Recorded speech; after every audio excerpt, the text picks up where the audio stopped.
Hello, hello. My name is April Malone with Yes, I Work From Home, and this is the podcast. Today I have Megan Burke from Brooklyn, New York with us. She is a work from home Feng Shui expert. Why don't you go ahead and introduce yourself, Megan, and tell everybody what you're doing? Hello, April, and all of your guests. Thank you so much for this opportunity, April, to share what I feel is valuable information to people who work from home. And that is the topic of Feng Shui and how to use Feng Shui principles to harmonize your work from home office space. Now that we see that more people are working from home than ever before, I, as a Feng Shui consultant, felt it's really kind of a nudge from the universe to make some kind of offering to help all of these people who maybe have never worked from home before and suddenly finding themselves in this position. Granted, now it's been, about a year and a half, but even so, just, bringing this to the general public of people that maybe had never worked from home before.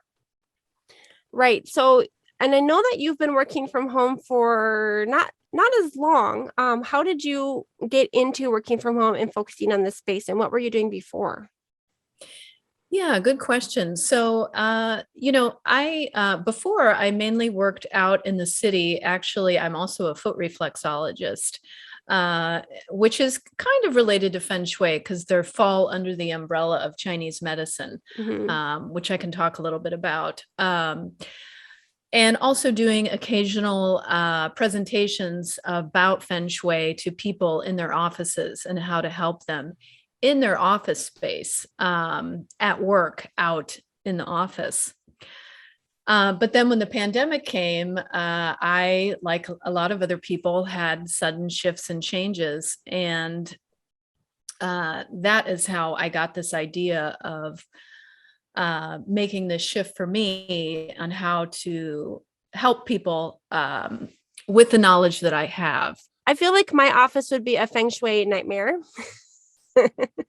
um, and I did interview someone a few weeks ago who was a organization expert, and I told her that I would be organizing my office. Well, we ended up having some sickness in our family, and a kiddo who got really ill. It wasn't even COVID; it was something completely unrelated.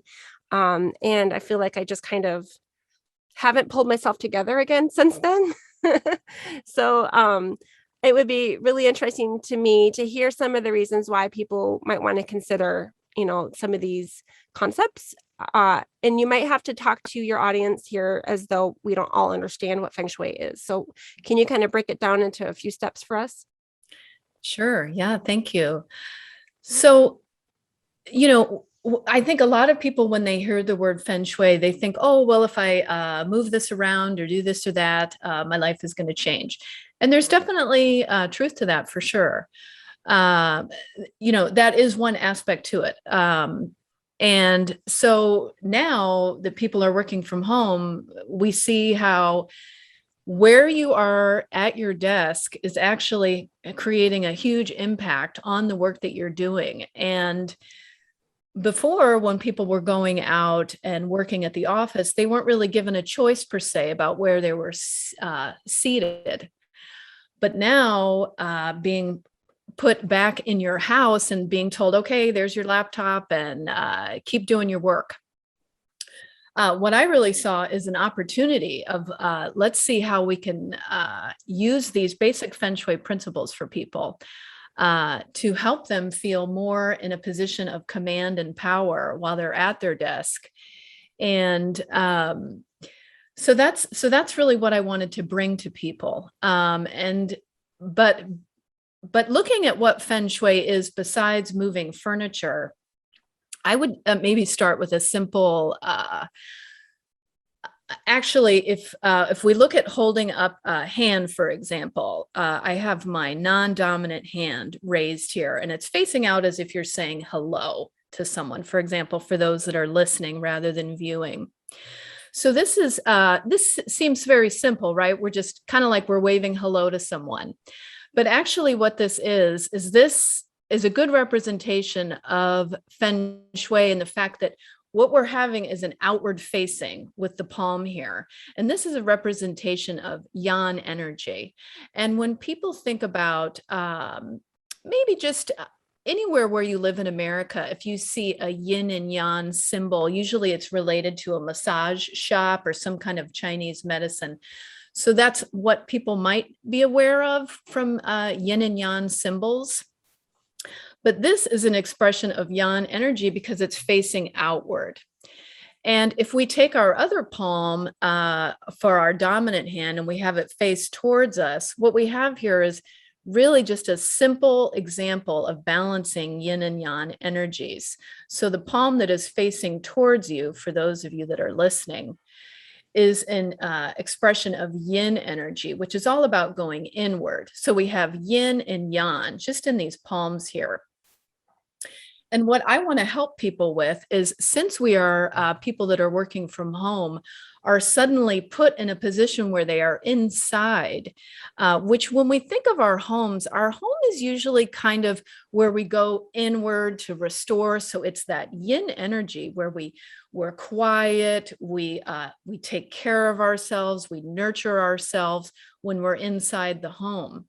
But now with the pandemic, we're having this outward energy of, well, I have to be productive and do my work at the same time, but I'm being asked to do it inside my home. So it's kind of for our mind, it's, well, wait a minute, home is usually where I restore and I feed myself and I sleep. And so how to look at how we can balance these energies in the home. So that's, I guess it just brings up a few questions. What about the person who doesn't have an office space that they can just have full command of? Like, there's a lot of people who didn't have a spare bedroom for, that they can close the door, and they are working, like, say, in their kitchen or, just a cutout space in their living room or something like that, which is, I don't know, maybe a third of the people I talk to, are working in that kind of situation. A lot of people do like to close that door. So what would you say for someone who doesn't have a dedicated office space? What kind of things would you recommend they look for? Yes, very good question. So here we're seeing how, for example, in the kitchen is a very active space, right? It's where we cook, it's where we feed ourselves. There's lots of fire energy going on because we have the stove that creates the alchemy for the food.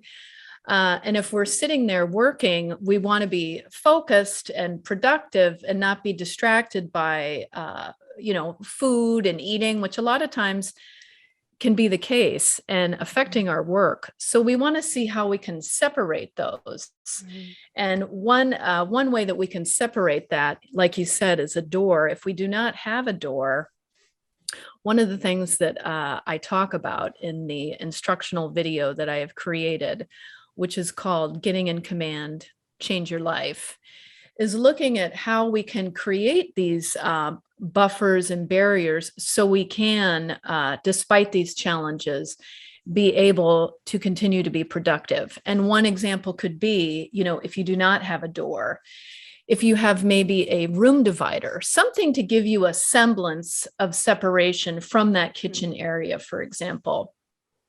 Like a screen or something like that?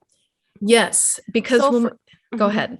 Oh, I know in the past I had, small children, a toddler and a baby, and we ended up having to block off a space using bookshelves that we attached to each other and to the wall and kind of made like an extra little room in the corner of a living room. And it was a good physical barrier, but it wasn't a good sound barrier. Right. Yes, most definitely. So when we look at how our senses are affected by this, and we think about, we want all of our senses to be, we look at what we're looking at, what we're hearing, like you're saying, even what we're smelling, when we think about if we want to be really productive, all of these things come into play. While, when we think our boss wants us to continue to do good job, we need to look at how we can have all of these in harmony.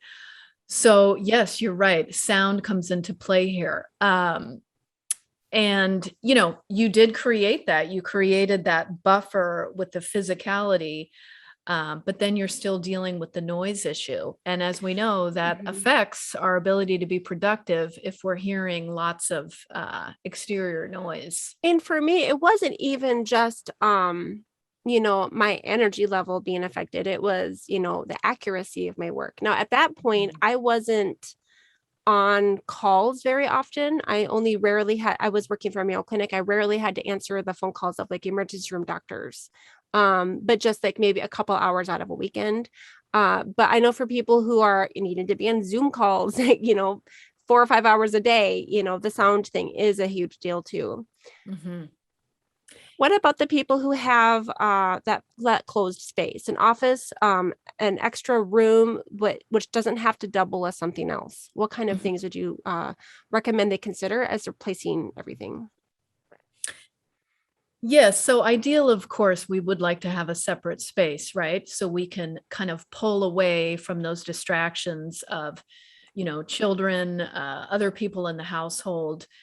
Ideally, we would like that. And, just to kind of add a little more what you're saying about the sound issue, if we think about maybe noise silencers, maybe when people are having talk therapy and these kinds of things, and looking at what can be some ways to help buffer sound if it's not possible to have that separate space, seeing how we can, add something like that, for example, with the sound, with the conflict we might be having with other sounds where we're working. Can you give an example? Well, I mean, my thought comes to mind is these sound, those for therapy when they have those, it's kind of like I think also for babies, Like a to white help them, noise? yes, to help them sleep, something to help you feel a separation from the other. Obviously, we would like the people to just honor that we're working and try and to be quiet. But yes, as we know, like you personally, by having children and all of the other millions of people that are working from home, of seeing, well, how do I, get my children to respect this boundary? I'm sure people have many stories of that. But so yes, I would say, ideally, yes, to have a separate space. And so looking at people that do have this separate space, what we look at is what is going on. So in Feng Shui, really, to kind of talk more about what you were saying, what Feng Shui is, really to break down what Feng Shui really is about, is we want to put ourselves in a position where our kidneys, on top of our kidneys is the adrenal glands. And our adrenal glands are what, when we are in a state of anxiety and stress, of course, they secrete cortisol, which helps us be able to be in situations to kind of be on the move and be alert. And we understand that we need that in certain times in life. However, if our body is in a constant state of having the adrenal glands being engaged, we know that that leads to adrenal fatigue. And so really in Feng Shui, no matter if you're seated at your desk, if you're standing at your stove cooking, which is also very important in Feng Shui, is about how you be able to provide nourishment for yourself. And then also the third one is our bed. These are really the three most important parts in our home. And so in all of these places, we really want to look at how our kidneys can be in a position of ease, because it comes down to physiology. If your kidneys feel nestled and supported, then that's going to allow you to be able to do all of these activities more easily. You're going to be able to work easier because your adrenal glands are not going to be constantly firing and helping you focus more on your work. So that's really what Feng Shui is about. How can I keep my kidneys in a position of feeling safe and supported? Because when our physical body feels safe and supported while we're seated at our desk, then we can just focus on what we're doing, on our work, rather than being distracted by things that are in our periphery.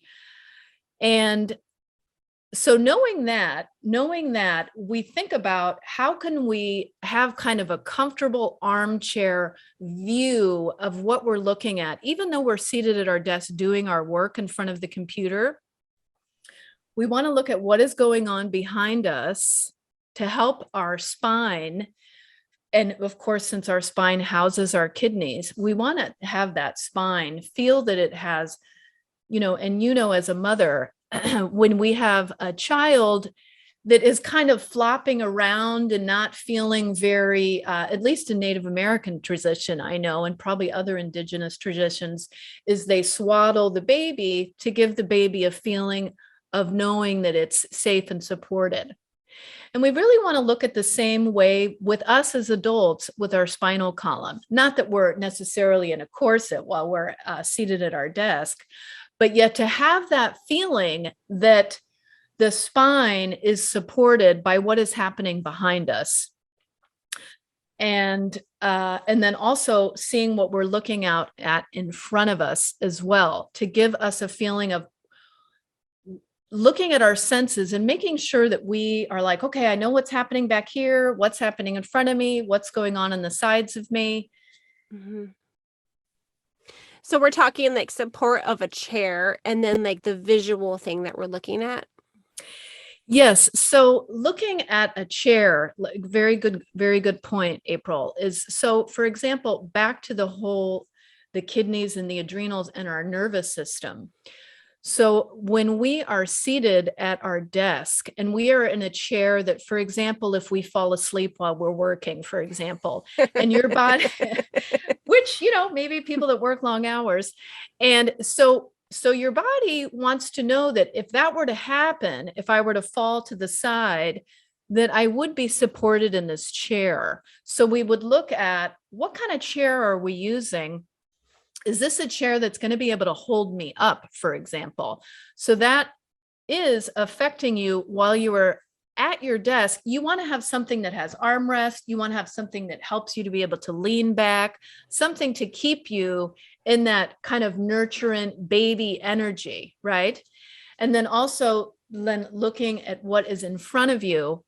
Well, that's a separate topic that's also just as important as well.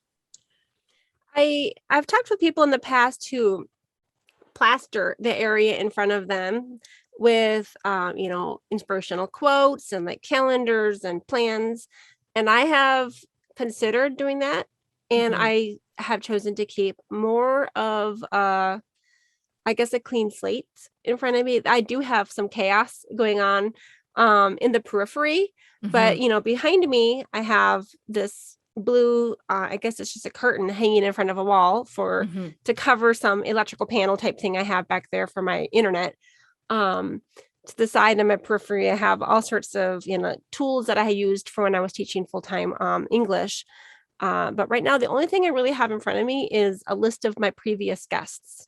So that if I ever need to refer to, a previous episode, I can look up at that. So what do you have in front of you when you're working?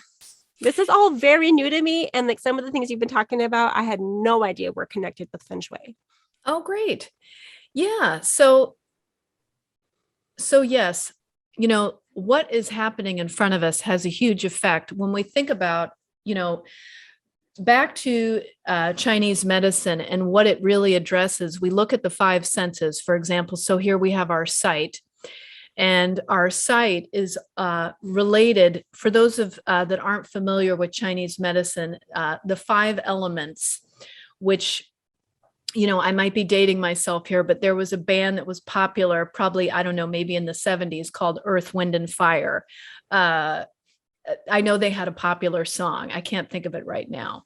But in their title, Earth, Wind, and Fire, they're really, they're speaking to us as human beings because we are made of all of these elements. And so we can relate our humanity of knowing, what it feels like to see fire and what it does when we are in fire, and then the emotions that come from seeing a campfire or seeing a candle.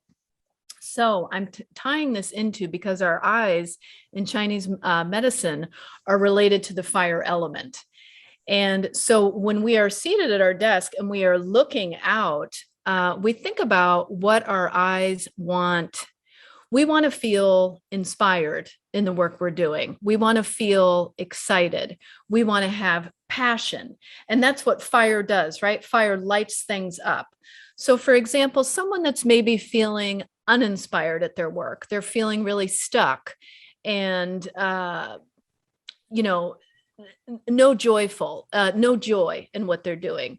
So we would take a look at what is it that their eyes are looking at? What is something that can help them feel more excited?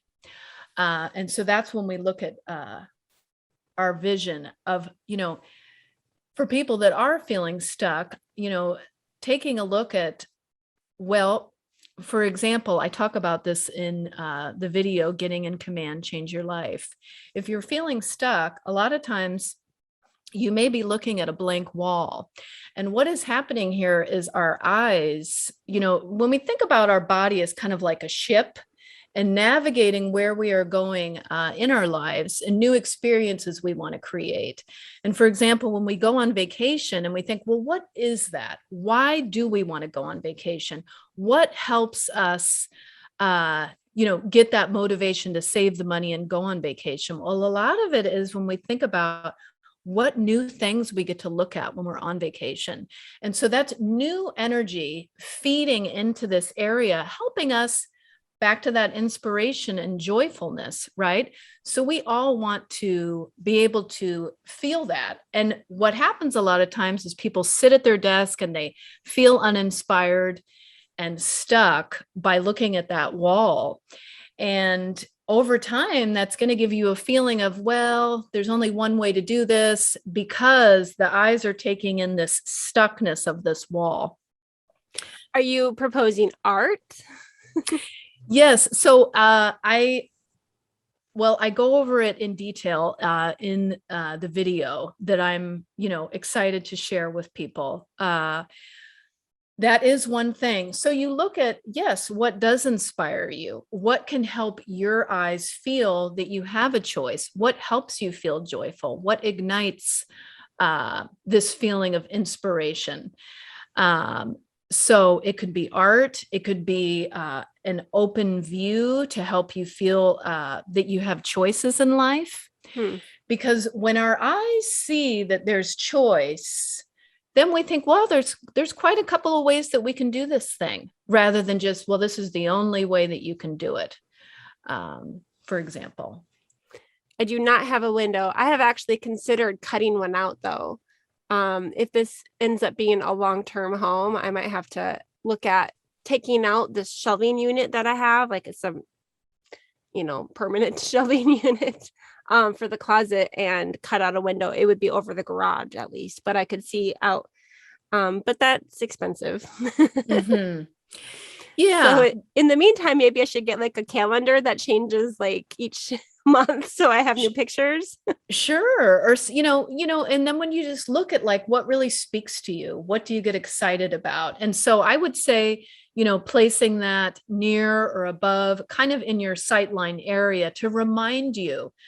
For example, I know a lot of people have pictures of their kids, right? When, back when you would go into people's offices, in regular life, out at work, and thinking, this is what I'm doing this for. This is why I'm working, is to make my kids happy, for example.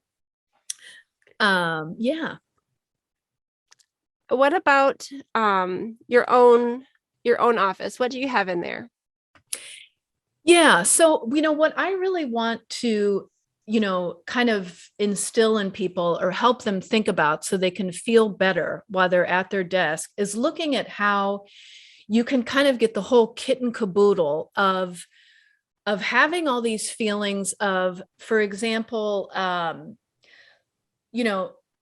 let's say that you have too much work and you really need stability. So when we look at something to help you feel stable,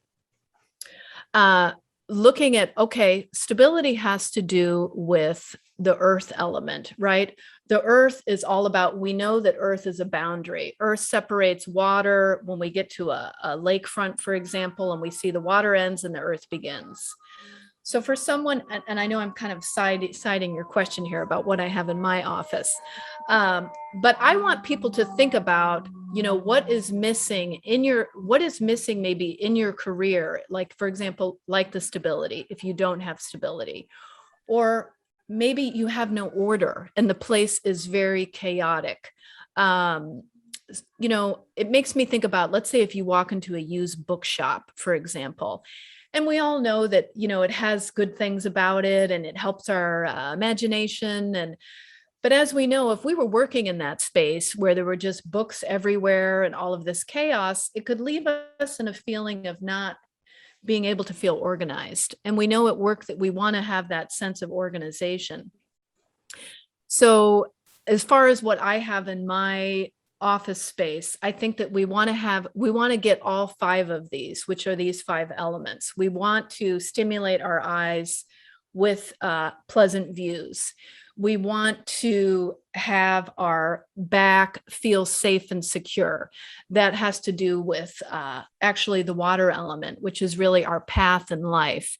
So when we think about for people that do have an office with a door, for example, that doorway is really it's really kind of the mouth of the room, and it's also seen as actually the birth canal of the space. Because as we know, the birth canal is where things, this is where the opening, where the energy comes into the office, for example.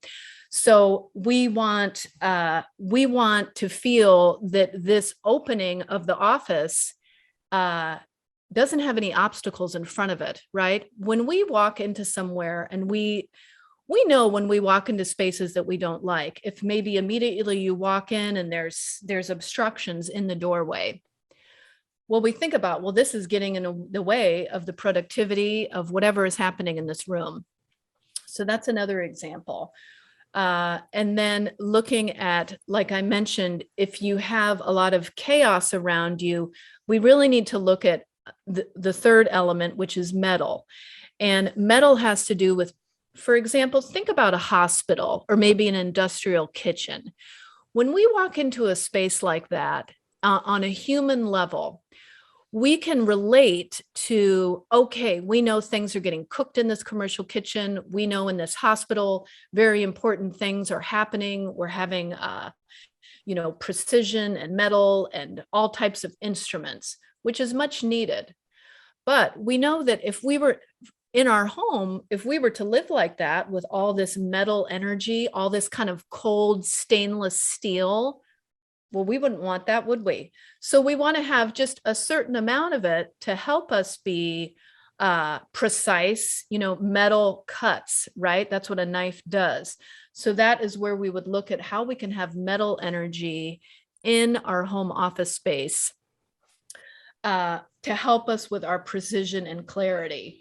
So I would also have people look at what is going on with your clarity. Are you having issues with not feeling that you can really focus on what you're doing? And how we could maybe bring in some semblance of metal energy. And that can actually be done with mirrors, because mirrors are shiny objects. But it's very important that we look at what the mirror is reflecting. That's just as important, because if we have a mirror reflecting clutter, for example, well, our eye is going to see double clutter. And you think about maybe a shop that has a cash register. This would be if they have a mirror in front of their cash register in a way that magnifies this cash register. Well, what is that going to do? That's going to give the mind the idea that it's doubling their income by having 2 cash registers, right? So we look at how we can use metal energy. I'll stop there just to in an office, though, where would you want to point a mirror? Like, what would you want to see double of? Yes. So for example, I would say, I do talk about this in the video. If you are looking at a wall and it's just a wall with nothing on it, This could be an example where if you place the mirror above or near your computer monitor, what this is going to do is it's going to help your eyes feel that there's other possibilities rather than just this wall. And so, because our eyes always want to feel that there is an option, regardless of being in a small room, right? As you know, being inside a small space, our eyes still want to feel, even in that small space, that the eyes can look at other things. So I would say, in this case, if you are looking at a wall, is to have a mirror somewhere near where your eyes get to see that, is one example. I would imagine that if I'm walking into a room where someone who has a mind for Feng Shui and has applied those principles, it sounds like it would be rather minimalist. But can you change my mind? Is that right or wrong? Minimalist with the example? Well, I mean, free of clutter, I'm assuming. Well, the thing about clutter, though, as we know too, when you think about an artist or a cook or anybody that's taking out their supplies, like kids, when they have their art class in school, well, we need to take things out, right? To get going on what we're doing. And so without any clutter, well, we can't really get a lot going. So we do want that feeling of being to take things out. What is the task at hand that we're working on today, for example? So let's get this out and look at it. So the clutter is, there is a need for a certain amount of clutter to help us cultivate what it is that we're going for.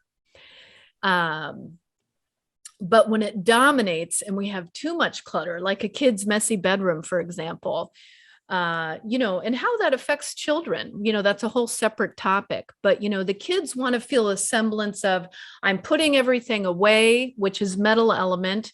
When we put things away, when we contract energy, that's what metal does.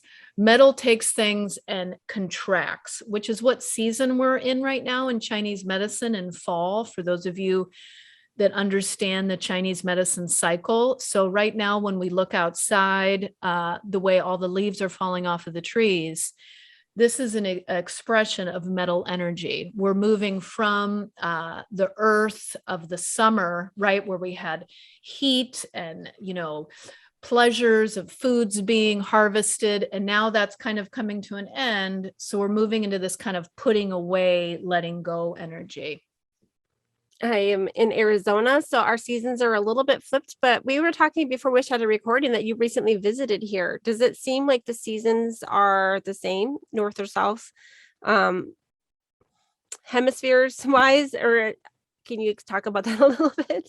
Yeah, and so that's another thing when we look at where we're living and how, for example, a place like Arizona, as opposed to maybe a place like Seattle that has lots of rain, and seeing how, that can be a challenge for people that have so much of that fire energy in a place like Arizona. So back to whole balancing these elements, these 5 elements, which, just to recap, we have water, wood, which I haven't talked about yet, which wood has to do with new opportunities, new things coming to us, like springtime. When we see new blooms happening, that's helping us as people to think, oh, what new things do I want to have come into my life? And then from there, we move into the fire season. And so thinking about Arizona, summertime, fire kind of has an extra dose, right? In a way of too much fire. So we see people that live in a desert environment and having too many helpings of this fire energy. So how can they balance that? How can they bring in some water and helping to kind of cool that fire down? That is another thing that can be looked at, to how to keep all of, and so really Feng Shui really shows us through nature, through seeing these cycles, of showing that nature really is our best teacher. It's saying, well, it's time for winter now. It's time to go inward. It's time to, which is associated with the water element. It's about being still and using our wisdom and intuition. So knowing that it's kind of cueing us and giving us a little push about what to really prioritize now in this season. So I that's, wonder, yeah. oh, sorry. I wonder if indoor water features are a thing. Like, I know we were talking earlier about creating that sound barrier or maybe the white noise. And I was thinking about like the tinkling of a fountain. Is that a thing?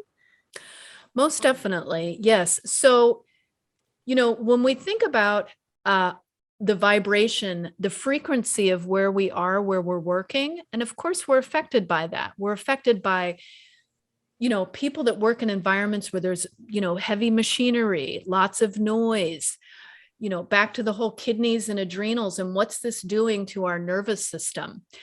So if we can hear pleasant sounds for our ears, our hearing, to be able to hear things that are harmonizing, I talk about this in the video, is looking at what are some sounds you want to bring into your workspace that can help calm your nervous system, but also keep you stimulated.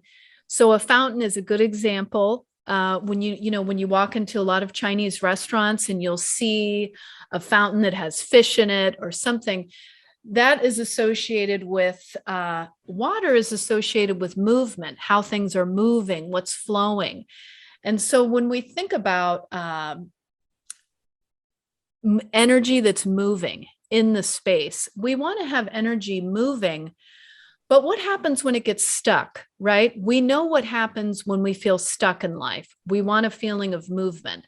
But if things are moving too quickly, then it can be hard for us to focus. So that's another kind of topic I wanted to talk about is in your space, how you can have a feeling of the energy moving in the right way. Fire moves energy up, right? We think about a flame. So maybe if you want to light a candle before you start work and helping you think about what can I feel joyful about today? And this flame is reminding me, even though it's a small flame, it's not a campfire, for example. And then like you're talking about with this water feature, which has to do with the water element and helping you feel pleasing sounds to help you feel more calm. We were talking about fountains yesterday, like outdoor fountains. We were driving, I think to go pick up my husband from work. He had to work on site this week and we were down a car.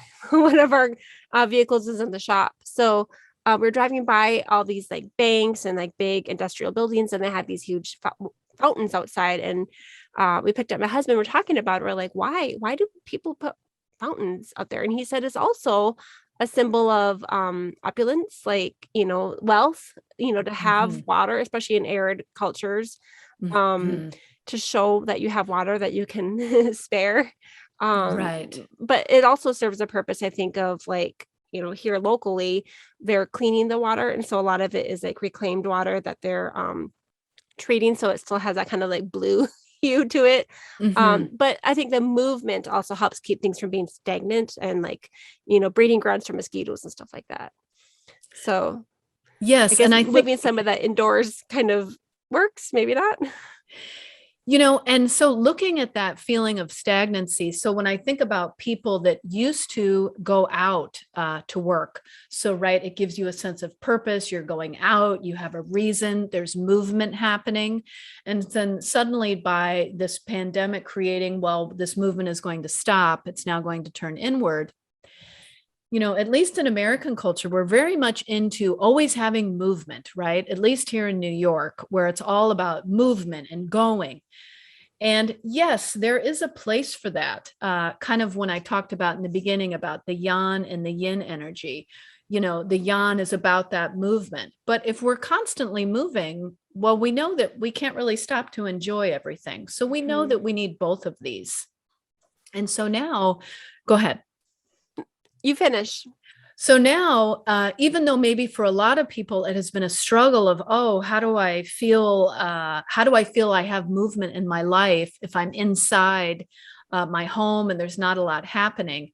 That's when we look at, okay, you may feel that there's not a lot of movement, but how can we back to Getting in Command, Change Your Life, the instructional video that I've created, is to look at, well, now you have an opportunity to position yourself at your work from home office space in a way that you feel you know what's going on around you by how you're positioning yourself, what you're looking at, helping you stay in command as your own boss in a different way than you were out working at the office and they just told you where to sit.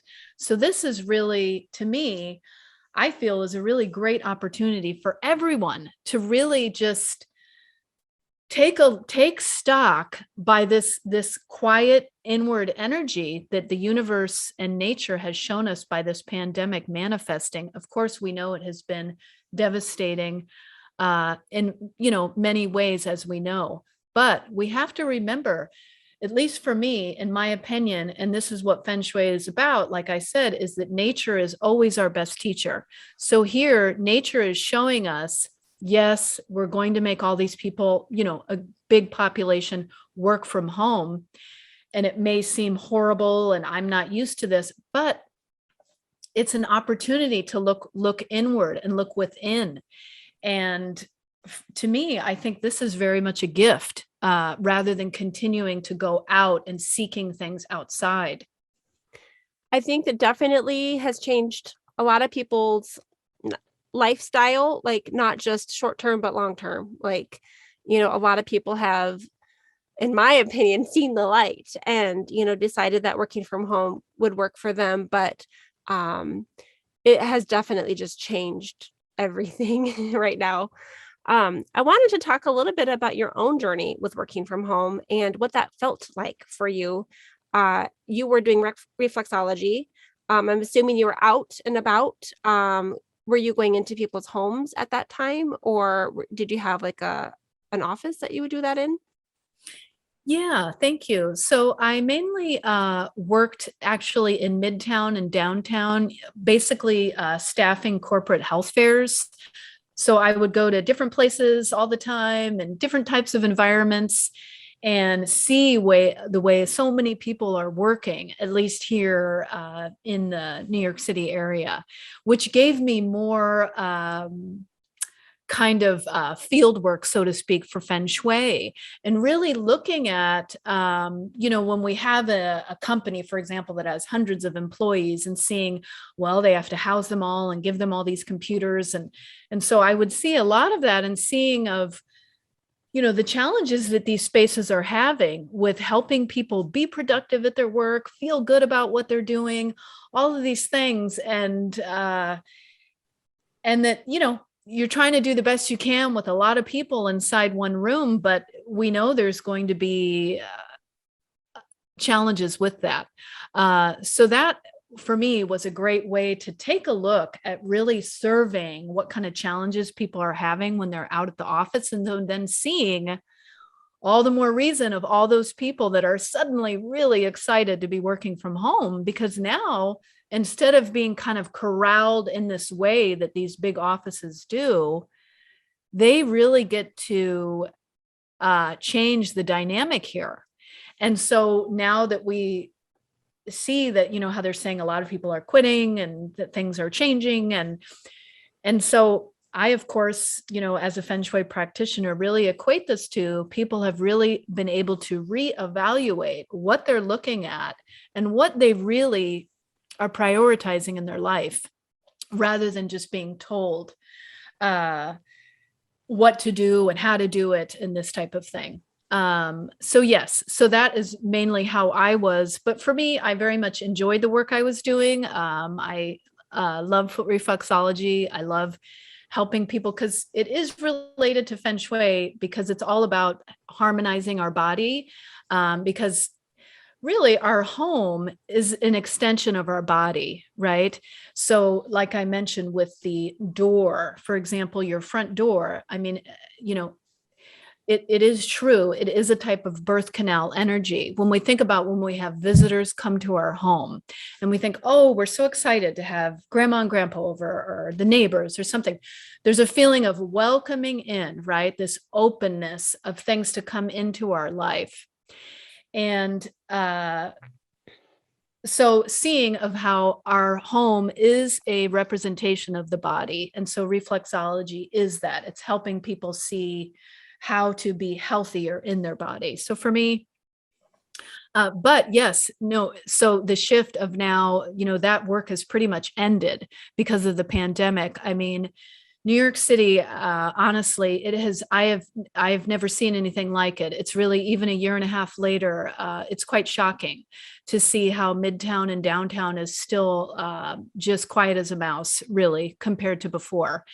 And so for me, that's how I then came up with making Getting in Command Change Your Life, to offer for people as a way for me to, the direction I'm going in is helping people virtually that are having problems with their office space, and how I, as a practitioner, can help look at what are the challenges in this person's office space.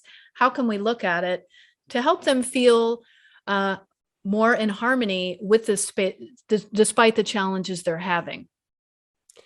Are you generally working with people who are working from home temporarily or permanently, office workers versus entrepreneurs?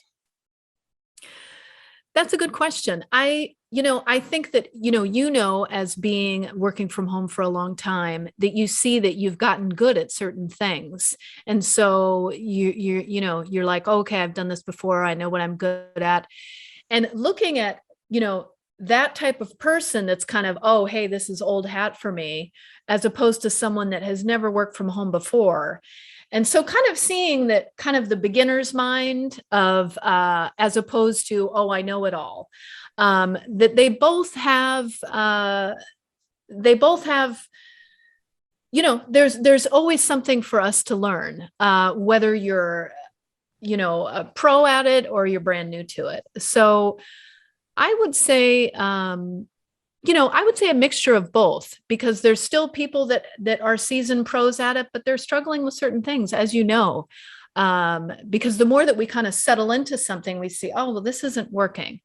This is a problem. And, as a homeowner, when we look at our space in general, what's a problem area in our home? And it's really, oh, that's really getting to me, that dark area in the house that we're not using or something like that.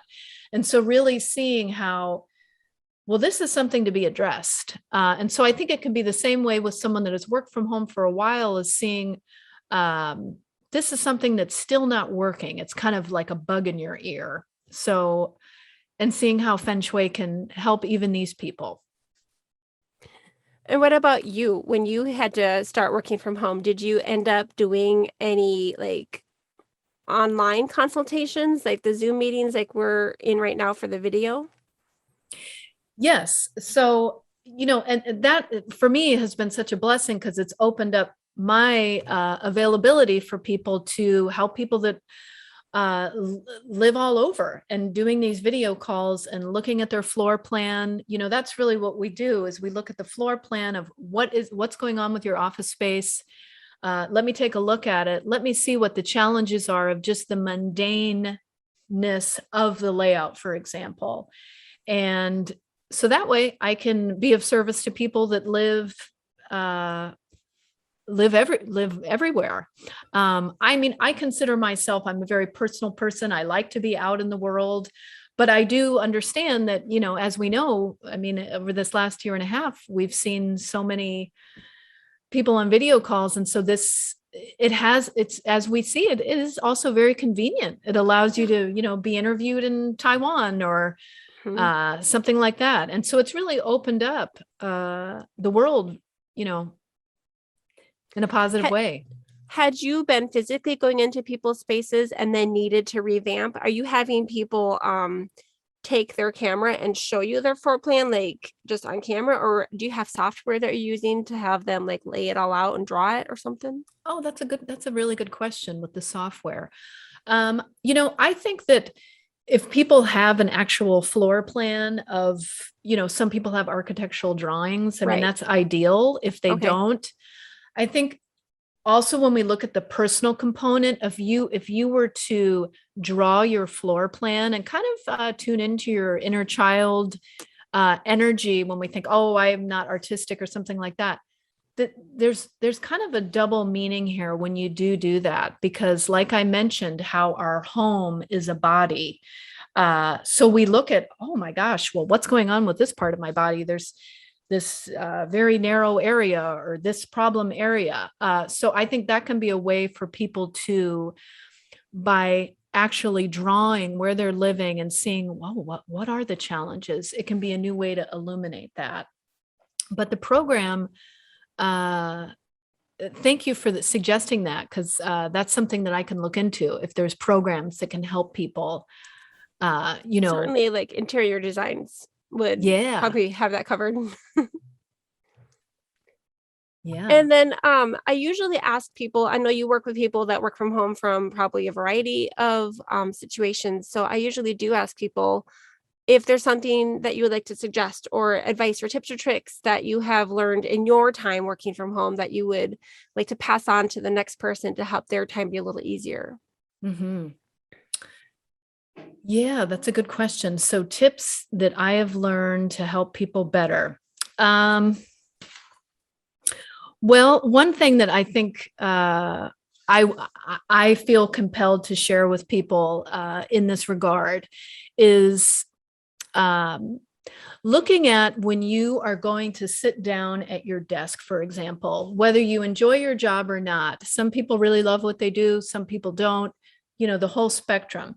Regardless of that, if you can come to your desk when you sit down at your space, and you can come with a feeling of what new good things are going to come to you today. One suggestion that I have for people, it sounds very simple, but yet it's very powerful because it triggers our subconscious mind, which basically between the ages of 0 and 3, when we think about this part of our brain, this back reptilian brain, in a child's development, supposedly that's cemented in between 0 and 3. And so if we can get to this area and help things shift and move in positive ways, one way that we can is by gesture of the body, because this reptilian brain area responds to gesture. And gesture I mean is, so for those of you that don't see me, what I'm doing is I'm holding my hands out in this position as if my hands were a bowl. And so I invite you to try it, April, if you'd like to, and any other listeners, that as you have your hands in this position, when you're going to start your workday, whether you enjoy your job or not, what you're doing here, what you're helping your subconscious mind and reptilian brain to do, and also as mothers and fathers, but more so I would say mothers, is that when we hold our hands like this, what our body is doing is it's thinking, well, something's going to come to me. And so I am receptive to receiving something that's going to come into my lap.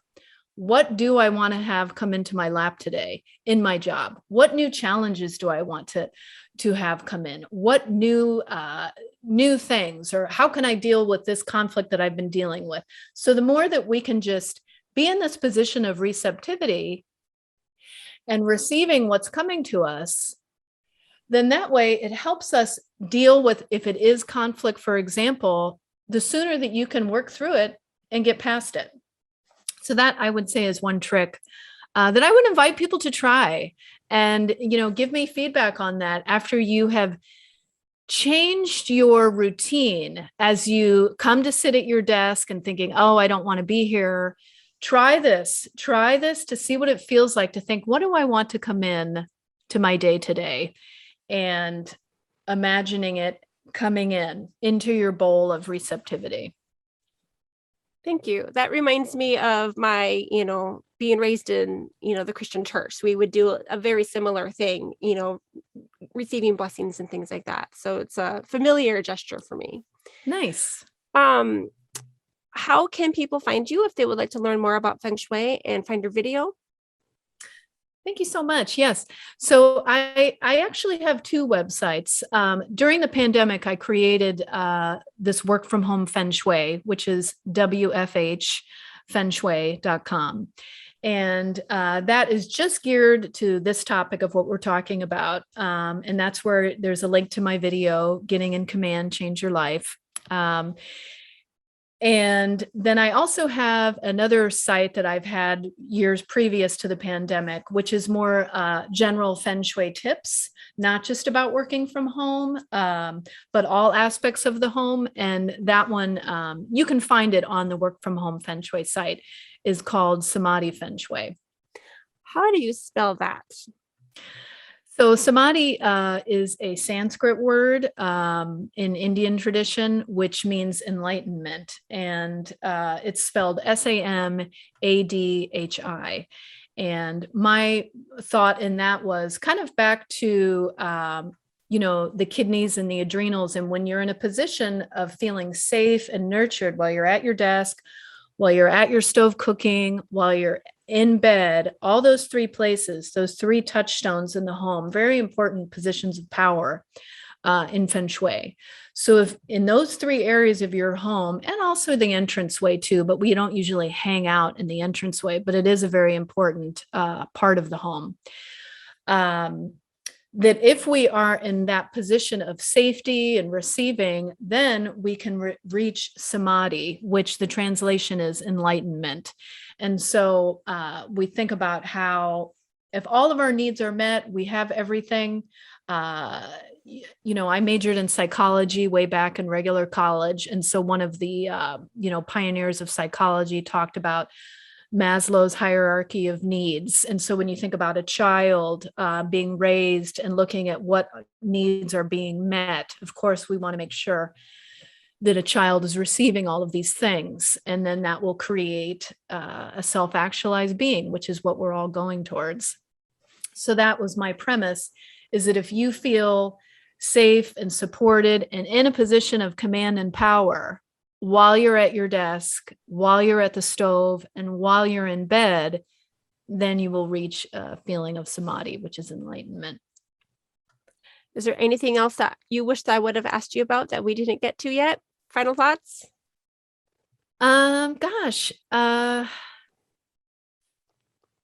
I can't think of anything right now, but this has been so nice. Thank you so much for this opportunity to share with you and your guests this topic of Feng Shui. And I am doing a special right now. So for those of you that purchase my video, Getting in Command, Change Your Life, I'm doing a half-hour complimentary video consultation after you watch the video, so I can provide you with answer any questions. So that is something that I want people to know about. And can you just one more time spell for me? Is it SAM or SAN Samadhi? Sam, SAMADHI, Okay, Samadhi Feng Shui. Yeah. But you can find the video and everything through the WFHFengShui.com. Yes, WFH, which is Work from Home Feng Shui. Got it. All right. Well, thank you so much, Megan. I'm so glad we were able to connect, and I think we'll call it. Thank you so much. Oh, my pleasure. Thank you so much, April. And I appreciate this time and the work that you're doing. Thank you so much for making this service available to all of the so many millions of people that are navigating their way through this new reality that we're in.